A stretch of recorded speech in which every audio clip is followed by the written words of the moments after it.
महाराष्ट्राचे महामहिम राज्यपाल श्री विद्यासागर रावजी, माझे सहकारी आणि आपल्या खात्याचे मंत्री श्री विनोद तावडेजी, SNDTच्या नवनियुक्त कुलगुरू प्राध्यापक शशिकलाताई वंजारी, त्याचप्रमाणे SNDTचे कुलसचिव श्री शांताराम बडगुजर, मुंबई विद्यापीठाचे कुलगुरू डॉक्टर संजय देशमुख, या ठिकाणी उपस्थित सर्व आदरणीय अतिथीगण आणि उपस्थित सर्व भगिनी आणि बंधूंनो, मी सर्वप्रथम आपल्या सर्वांना शतक पूर्तीच्या खूप खूप शुभेच्छा देतो आणि 100 वर्षाच्या वाटचालीमध्ये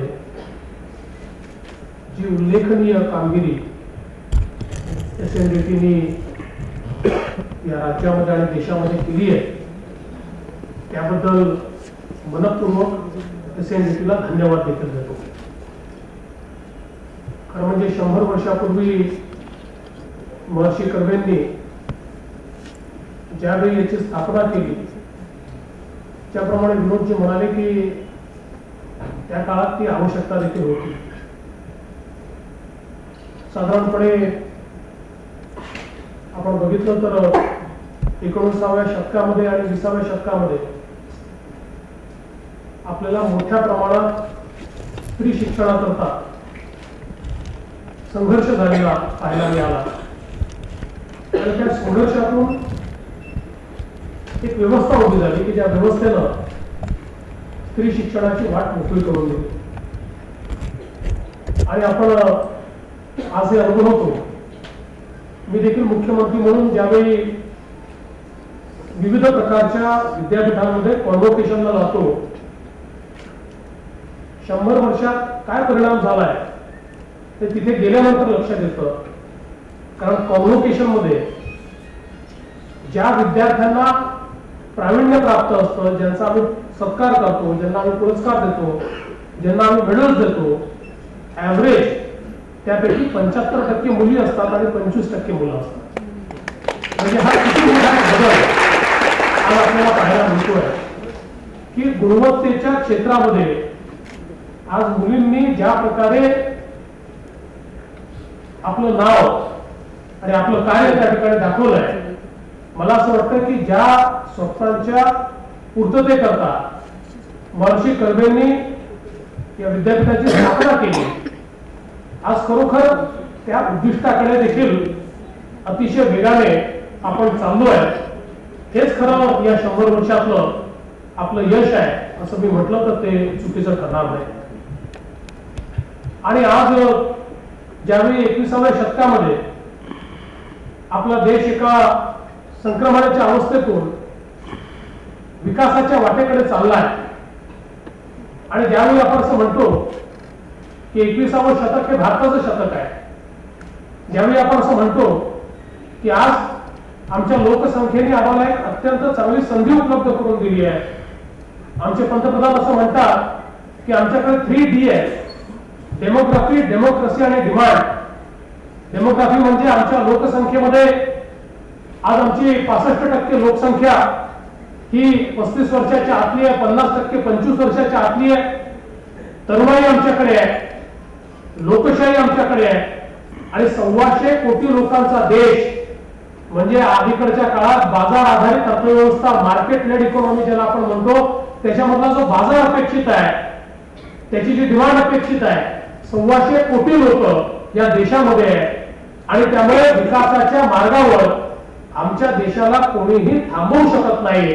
अशा प्रकारचा जो आत्मविश्वास आज देशामध्ये निर्माण होतो आहे, खरं या आत्मविश्वासाची पूर्तता करायची असेल तर जगाच्या इतिहासाने आणि विकसित देशाच्या इतिहासाने आपल्याला दाखवून दिलं की डेमोग्राफी तर कामाची आहे, त्या राष्ट्रांना ज्या वेळी तरुणाई लाभली, म्हणजे अगदी सुरुवातीच्या काळात आपण बघितलं की युरोपला, अमेरिकेला, त्याच्यानंतर मग कोरियाला, जपानला, चीनला अलीकडच्या काळामध्ये ज्यावेळी हे डेमोग्राफिक ऍडव्हान्टेज मिळालं त्यावेळी त्यांनी विकास केला. पण हा विकास करताना यांच्या विकासाच्या वाटचालीमध्ये सगळ्यात मोठं यश काय होतं तर या सगळ्या देशांच्या लक्षात ही गोष्ट आली की विकासाकडे जायचं असेल तर मानव संसाधन तयार करावं लागेल, आणि मानव संसाधन तयार करत असताना समाजाचे जे दोनही घटक आहेत, स्त्री आणि पुरुष, या दोघांनाही लोकसंख्येला जोपर्यंत आपण मानव संसाधन रूपांतरित करत नाही, केवळ पुरुषांना मानव संसाधन मध्ये रूपांतरित करून चालणार नाही, तर 50% ज्या आमच्या स्त्रिया आहेत त्यांनाही मानव संसाधनामध्ये रूपांतरित करावं लागेल, तेव्हाच आमचा विकास वेगाने होईल. ज्या ज्या राष्ट्रांनी हे समजून घेतलं आणि आपल्या संपूर्ण राष्ट्रीय व्यवस्थेमध्ये, आपल्या अर्थव्यवस्थेमध्ये मानव संसाधन म्हणून महिलांचा, स्त्रियांचा उपयोग सुरू केला, त्या राष्ट्राच्या विकासाची गती वेगानं वाढली, दुपटीनं वाढली, तिपटीनं वाढली आणि ती सगळी राष्ट्र ही विकसित झालेली आपण बघितली. आणि म्हणून शिक्षणाच्या क्षेत्रामध्ये आज सगळ्यात महत्वाची कामगिरी जर आपल्याला काही करायची असेल तर आपल्याला केवळ कागदावर लोक तयार करायचे नाही आहे, केवळ आपल्याला कागदाचं ज्ञान प्राप्त केलेले लोक तयार करायचे नाही आहे, तर आपल्याला खऱ्या अर्थानं मानव संसाधन तयार करायचं आहे की ज्या मानव संसाधनाच्या माध्यमातून आपल्या अर्थव्यवस्थेमध्ये आपण मिनिंगफुल कॉन्ट्रीब्युशन देणारं मनुष्यबळ तयार करू आणि ते मनुष्यबळ हे आपल्या देशाला आज पुढे घेऊन जाईल. आणि हे आज याकरता महत्वाचं आहे की हे जे काही लोकसंख्येने दिलेलं आपल्याला ऍडव्हान्टेज आहे, डेमोग्राफिक ऍडव्हान्टेज आहे, हे डेमोग्राफिक ऍडव्हान्टेज आपलं चिरकाल राहणार नाही आहे. आपण आज असं सांगतो की आपलं सरासरी वय 25 वर्ष आहे आणि 2020 साली आपलं सरासरी वय हे 29 वर्ष असेल. त्यावेळी जपानचं सरासरी वय 48 वर्ष असेल, चीनचं 37 वर्ष असेल, अमेरिकेचं 39 वर्ष असेल, ईस्टर्न युरोपचं 44 वर्ष असेल, वेस्टर्न युरोपचं 41 वर्ष असेल.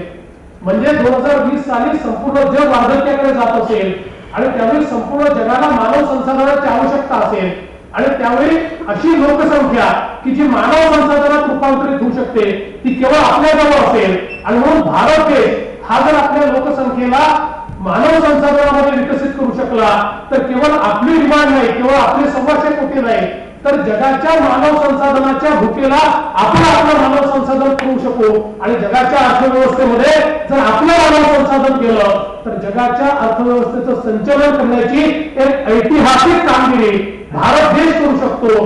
अशा प्रकारची एक अत्यंत महत्वाची वेळ आज ही आपल्या समोर येऊन ठेपली आहे.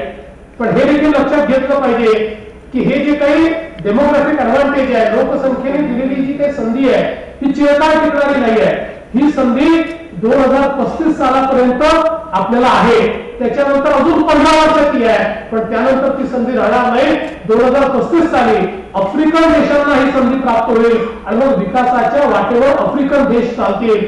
आणि म्हणून 15-20 वर्षाचा काळ आपल्याजवळ असा आहे की ज्या काळामध्ये इतर जी राष्ट्र विकसित झाली त्या मार्गाने आपण विकसित होऊ शकतो. आणि म्हणून आज मला असं वाटतं आपली जेवढी विद्यापीठ आहे ही मानव संसाधन निर्माण करणारी केंद्र झाली पाहिजे आणि त्याच्या माध्यमातून आज आपल्याला अपेक्षित आहे अशा प्रकारचं मानव संसाधन हे आपल्याला तयार करता आलं पाहिजे. आता आपण माहिती तंत्रज्ञानाच्या दुनियेमध्ये आहोत आणि माहिती तंत्रज्ञान इतकं पुढे गेलं आहे. परवा मी एका कार्यक्रमाला गेलो होतो. आपल्या इथे अमेझॉननी त्यांचं विजन घोषित केलं आणि त्या ठिकाणी त्या कार्यक्रमाला गेलो असताना अमेझॉनचे काही स्टार्टअप तुम्ही बघितले. त्यातले एक स्टार्टअप हे आर्टिफिशियल इंटेलिजन्सचं होतं. आर्टिफिशियल इंटेलिजन्स मध्ये त्यांनी अशा प्रकारची फॅसिलिटी उभी केली की एका मशीनला, कम्प्युटरला 30,000 रेटिनाच्या इमेजेस फीड केल्या. म्हणजे जितक्या प्रकारचे रेटिनाला रोग होऊ शकतात ते सगळे रोग हे ते 30,000 अशा प्रकारचे रोग किंवा अशा प्रकारचे इमेजेस या फीड केल्या. आणि कुठलाही व्यक्ती गेल्यानंतर त्याला जर डोळ्याचा त्रास असेल त्या ठिकाणी ती मशीन जी आहे किंवा तो कम्प्युटर जो आहे तो त्याचा रेटिनाचा फोटो घेतो, त्याची इमेज घेतो आणि 3 मिनिटांमध्ये या 30,000 इमेजेसची कम्पेअर करून नेमकं त्याला काय झालेलं आहे हे सांगतो, त्याच्यावर उपाय काय आहे सांगतो आणि त्याची जी ट्रीटमेंट आहे ती ट्रीटमेंट देखील त्या ठिकाणी सांगतो. म्हणजे आर्टिफिशियल इंटेलिजन्समुळे डॉक्टरची जी आवश्यकता होती ती आवश्यकता देखील मशीनने रिप्लेस केली आहे. सांगायचं उद्दिष्ट एवढंच आहे की आपल्याला ज्या युगाकडे आपण चाललो आहे ते ज्ञान आधारित युग आहे.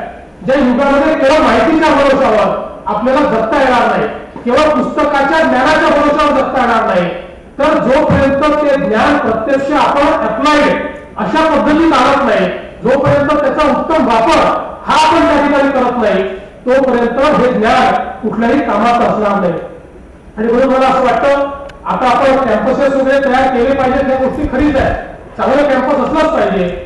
पण आता आपण एक गोष्ट लक्षात घेतली पाहिजे की एक काळ असा होता की आपल्याकडची इन्फ्रास्ट्रक्चरची कॅपॅसिटी ही किती मोठ्या बिल्डिंग आहे याच्या आधारावर असेस केली जायची. आता त्याच्या आधारावर असेस केली जात नाही.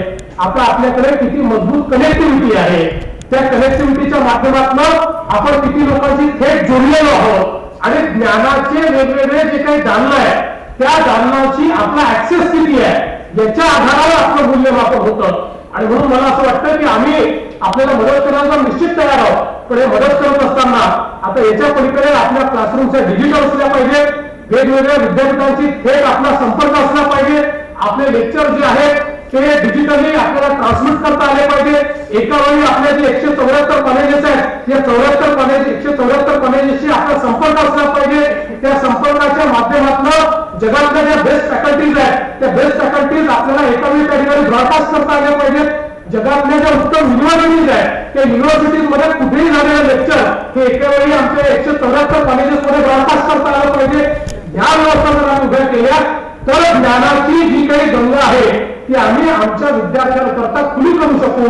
नाहीतर मोठे मोठे कॅम्पसेस बांधले, सुंदर फर्निचर तयार केलं आणि ज्ञानाचे दरवाजे उघडले नाही तर फर्निचर कामाचं नाही, ते कॅम्पस कामाचं नाही. आणि म्हणून माझी विनंती अशी आहे की आता आपण ज्यावेळेस विचार करतो त्यावेळी या ज्ञान आधारित समाज रचनेमध्ये आमचा विद्यार्थी नेमका कुठे असेल याचा विचार करून जर आपण आपल्या पुढच्या 50-100 वर्षाची जी काही ब्लूप्रिंट आहे ती तयार केली तर मला विश्वास आहे की 100 वर्षाच्या वाटचालीत तुम्ही पंचतारांकित दर्जा मिळवला, तुम्ही अ दर्जा मिळवला, चांगलं ऍक्रिडिटेशन तुम्हाला मिळालं, यू आर द पायनियर, तुम्ही सुरुवात केली आहे. महर्षी कर्वेंनी एक दिशा दाखवली आहे. पण pioneer has to always be pioneer. प्रत्येक नवीन गोष्ट ही आपण केली पाहिजे. आणि म्हणून आता ज्यावेळेस तुम्ही पुढच्या 50-100 वर्षाचं प्लॅनिंग कराल त्यावेळी आपण केवळ पुढे जाऊ असं नाही तर ज्या प्रकारे 100 वर्षापूर्वी आपण एक उदाहरण तयार केलं तसंच उदाहरण हे आपल्याला पुन्हा तयार करता आलं पाहिजे. याचा विचार जर आपण केला तर मला असं वाटतं की 100 वर्षाच्या शतकपूर्तीचं हे जे काही महोत्सव आपण या ठिकाणी साजरा केला आहे त्या महोत्सवाला अर्थ असेल. आणि मला विश्वास आहे की निश्चितपणे आपण तशा प्रकारचं काम कराल आणि या देशाच्या विकासाकरता, या प्रदेशाच्या विकासाकरता जे मानव संसाधन आपल्याला हवं आहे ते मानव संसाधन या विद्यापीठांना आपल्याला मिळेल. अनुसंधानाचं मोठं कार्य या ठिकाणी होईल आणि त्या माध्यमातून आपण जे काही आपलं सोशल लाईफ आहे याच्यामध्ये मोठ्या प्रमाणात कॉन्ट्रीब्युट कराल अशा प्रकारचा विश्वास व्यक्त करतो. आणि या शतकपूर्तीच्या खूप खूप शुभेच्छा देऊन माझं बोलणं संपवतो. जय हिंद, जय महाराष्ट्र.